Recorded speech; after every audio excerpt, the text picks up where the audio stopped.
नमस्कार, मैं हूं राजेश और आप देख रहे हैं मेरा YouTube channel Ayush health official. आज मैं इस चैनल के माध्यम से मैं कुछ खास बात बताना चाहता हूं। कई लोगों के दिमाग में ये सवाल उत्पन्न होता है कि आखिर आयुष हेल्थ एसोसिएशन है क्या, आयुष हेल्थ एसोसिएशन करती क्या है। मैं बता देता हूं आपको।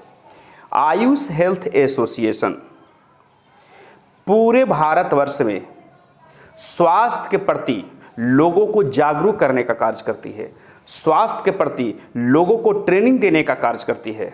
हमारे समाज में बहुत से ऐसे युवक युवतियां हैं जो इंटर और ग्रेजुएट करके बैठे हैं, बेरोजगार बैठे हैं।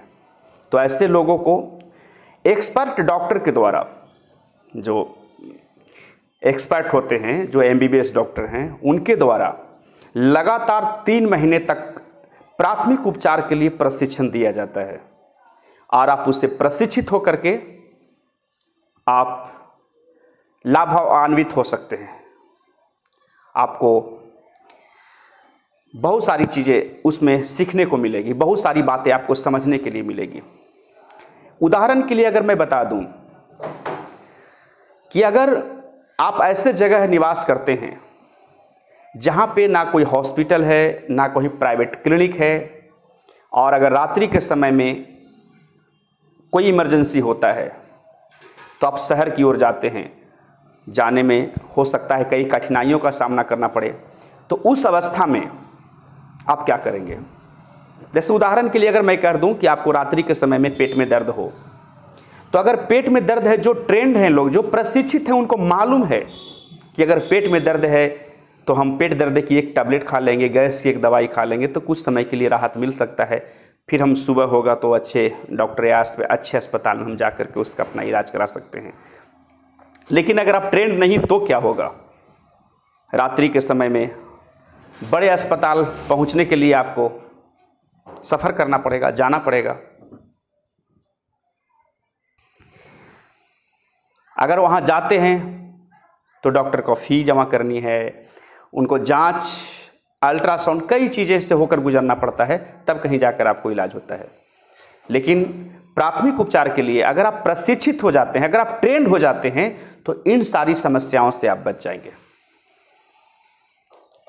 जैसे एक बात मैं आपको स्पष्ट कर देना चाहता हूं।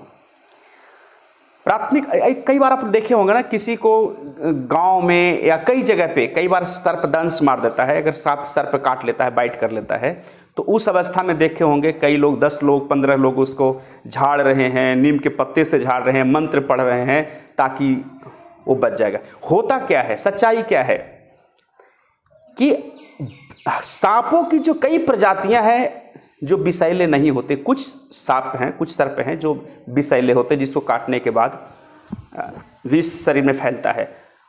लेकिन अगर कोई विषैला सांप ने काट लिया है तो लोग तंत्र मंत्र के चक्कर में, झाड़ फूक के चक्कर में जल्दी पड़ जाते हैं और उनकी एक धारणा है कि अगर ये झाड़ देंगे तो ठीक हो जाए, क्योंकि पिछली बार किसी को झाड़ा था इसलिए ठीक हो गया। अरे भैया, वो बात नहीं है। पिछले बार जिस सर्प ने काटा था वो विषैला नहीं था।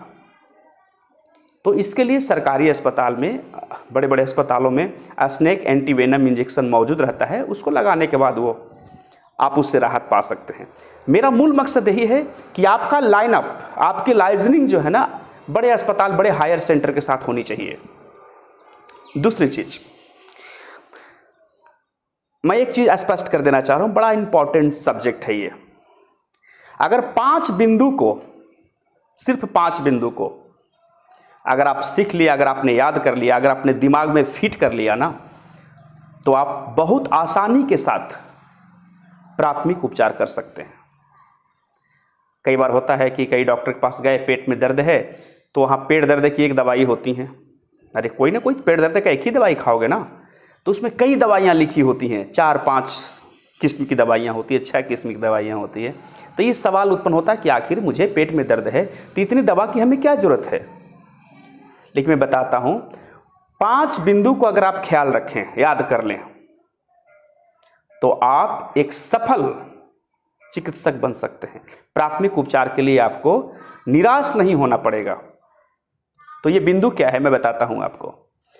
नंबर 1 पे रोग की मुख्य दवा, जो बीमारी है उसका मुख्य दवाई का प्रयोग करना है।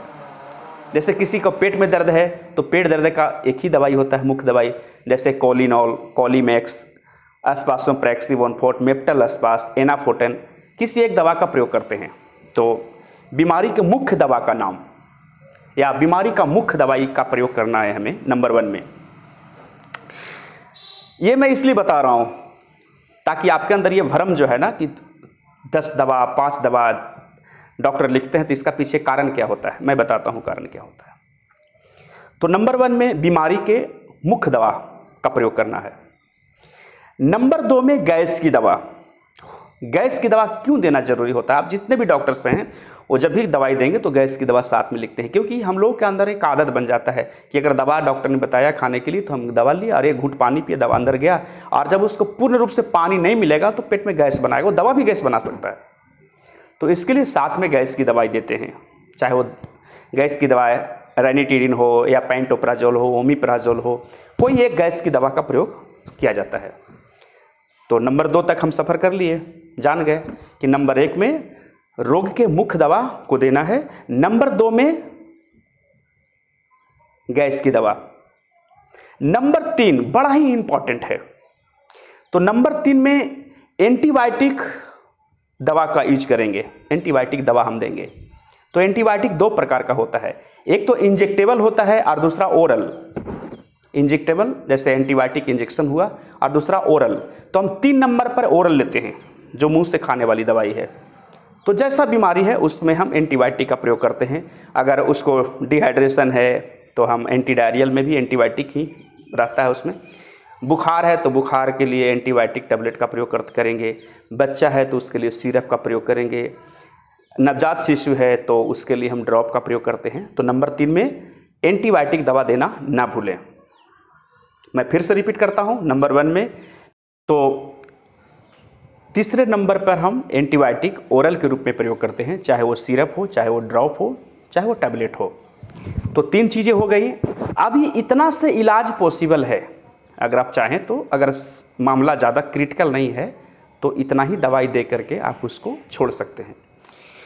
नंबर 4 पे हम आते हैं, ज़रूरत पड़ी तो नंबर 4 पे हम जो इंजेक्टेबल इंजेक्शन का प्रयोग करते हैं नंबर 4 में। और वो इंजेक्शन एंटीबायोटिक बीमारी के अनुसार से, रोग के लक्षण के अनुसार से हम एंटीबायोटिक का प्रयोग करेंगे। मैं अगला वीडियो जो मैं जब बनाऊंगा तो मैं उसमें बताऊंगा आपको कि कौन सा एंटीबायोटिक किस बीमारी में ज़्यादा कारगर होता है। एंटीबायोटिक का मतलब ही होता है जो बैक्टीरिया को नष्ट करने में मदद करे, एंटीबायोटिक। तो इसमें हम बात करेंगे आपसे, इन बिंदु पर हम बात करेंगे कि कौन सा एंटीबायोटिक किस बीमारी में देंगे तो जल्दी उस पर असर करेगा। नंबर 3 हो गया। नंबर 4 में जैसे कई लोग एंटीबायोटिक को जो प्रयोग करते हैं, मैं कैटेगरी बताता हूं, जैसे जेंटिसिन हो गया, एम्पिसिलिन, क्लॉक्सासिलिन कंपोजिशन का जो इंजेक्शन होता है एंटीबायोटिक के रूप में, उसका भी लोग प्रयोग करते हैं, जिसका कंपोजिशन है एम्पिसिलिन और क्लॉक्सासिलिन। मेगापेन। अगर ऊपर चलेंगे तो सेफोटैक्सिम का प्रयोग करते हैं, मोनोसेफ का प्रयोग करते हैं जिसका सेफ्टियाजोन है, सेफ्टियाजोन और साल्बैक्टम यानी मोनोसेफ एसबी का लोग प्रयोग करते हैं। अगर और आगे बढ़ते हैं तो मोन्टाज का प्रयोग करते हैं लोग एंटीबायोटिक के रूप में, पिपरासिलिन का प्रयोग करते हैं, सेफोपाइम का प्रयोग करते हैं, मेरोपेनम का प्रयोग, बहुत सारे एंटीबायोटिक है। तो इसमें ये आपको डिसीजन लेना है कि पेशेंट के सिचुएशन के आधार पे, पेशेंट के कंडीशन के आधार पे, उसके लक्षण के आधार पे हम एंटीबायोटिक दवाओं का प्रयोग करेंगे। तो 4 नंबर पर मैंने आपको बता दिया कि एंटीबायोटिक इंजेक्शन का प्रयोग हम कर सकते हैं। नंबर 5 ज़्यादा मतलब ज़रूरत वाली नहीं है, लेकिन फिर भी उसका यूज करते हैं। पेशेंट को डाइजेस्टिव एंजाइम सिरप देते हैं कई लोग, मल्टीविटामिन का कैप्सूल या मल्टीविटामिन का सिरप देते हैं ताकि उसको वीकनेस फील ना हो। मल्टीविटामिन सिरप हो गया, इंजेक्शन हो गया, कैप्सूल हो गया, टैबलेट हो गया, तो बहुत सारी चीज़ें हैं जो मल्टीविटामिन में आता है, उसका लोग प्रयोग करते हैं। 5वें नंबर पे जाइम सिरप हो गया। तो पेशेंट के सिचुएशन के आधार पे। और 6ठा बिंदु है, बहुत इंपॉर्टेंट है, जो नंबर 6 में है वो बिंदु बहुत इंपॉर्टेंट है। बाकी जो दवाइयाँ पेशेंट के लक्षण के अनुसार आप उसमें जोड़ सकते हैं। जैसे किसी को बुखार है तो आपने ट्रीटमेंट कर दिया, बुखार के साथ वोमिटिंग हो रही है तो आप वोमिटिंग की दवाई साथ में दे सकते हैं, है ना। तो साइड से आप जो भी एक्स्ट्रा दवाइयाँ देती है लक्षण के अनुसार से उनको दवा बढ़ाया घटाया जा सकता है। तो ये मुख्यतः जो 5 या 6 बिंदु मैंने बताया, इसे अगर आप याद कर लेंगे तो आपको प्राथमिक उपचार के लिए, उसमें कामयाब होने के लिए आपके रास्ता साफ हो जाएगा। नंबर 1 पे बीमारी के मुख्य दवा, नंबर 2 पे गैस की दवा, नंबर 3 में एंटीबायोटिक जो ओरल यूज करते हैं, एंटीबायोटिक टैबलेट, सिरप, ड्रॉप जो भी, नंबर 4 में एंटीबायोटिक इंजेक्शन, नंबर 5 में मल्टीविटामिन या जाइम सिरप का जो प्रयोग करते हैं पेशेंट के स्थिति के अनुसार से, और नंबर 6 में ज़रूरत के अनुसार से दवाइयाँ। अगर एक्स्ट्रा कोई प्रॉब्लम है, जैसे जैसे कि बताया मैंने कि अगर बुखार है और वोमिटिंग हो रही है, डिहाइड्रेशन और वोमिटिंग हो रही है, तो इसमें एक्स्ट्रा हम दवाई का प्रयोग कर सकते हैं। किसी को चक्कर आ रहा है तो उसके भी दवाई हम दे सकते हैं। तो ये सिंपल परिभाषा था आपको बताने के लिए। अगर ये याद रखेंगे आप तो हर बीमारी में ये लागू होता है, और जितने भी डॉक्टर्स हैं उसमें ये लागू करते हैं, और इसी बिंदु से वो अपना प्रैक्टिस करते हैं। जितने भी डॉक्टर्स हैं, जितने भी लोग हैं, प्रैक्टिस करने का तरीका जो होता है इन्हीं 5 बिंदु से होता है कि हम कैसे क्या करेंगे। Number 1, number 2, number 3, number 4, number 5, number 6। तो मुझे आज के वीडियो में इतना ही बताना था। मुझे आशा है कि आपको बातें समझ में आई होगी। फिर मैं मिलूँगा अगले वीडियो में नए सब्जेक्ट के साथ। तब तक के लिए आप सभी को बहुत बहुत धन्यवाद। Thank you.